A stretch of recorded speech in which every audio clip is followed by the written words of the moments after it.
model you wanted to tweak? How about a vase you don't want to print in vase mode? Think you need a CAD program to modify the model to suit your needs? Think again. This is Dan, the 3D Printing Dad, and keep watching to see how you can use the PrusaSlicer to make simple adjustments to your models. When browsing the Prusa printer's website, I happened across this model from Miklas that uses modifier meshes to update the appearance of a model. This made me think, so many vase models are actually solid shapes printed in a spiral vase mode. However, what if one wanted a more substantial model, or perhaps wanted to make it look a little more personalized? It's possible with modifier meshes in PrusaSlicer, and it's really not too difficult.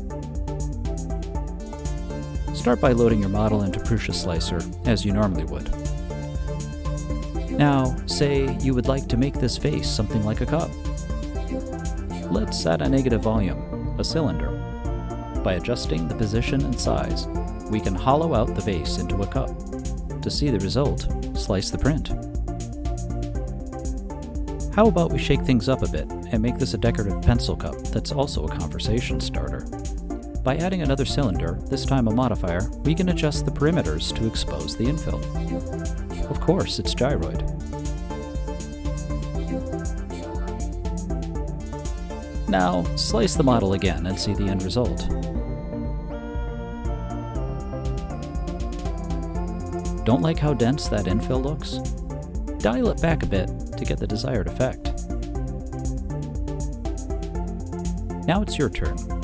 Download this model and add some modifiers of your own, or just find another model you like and try some modifiers out. I think you'll see just how cool the results can be. If you like this video, leave a like and maybe check out one of my other videos. If you like some of my other content, consider subscribing to catch those rare times I release a video. In any case, thank you for watching. This is Dan, the 3D Printing Dad, wishing you a blessed day.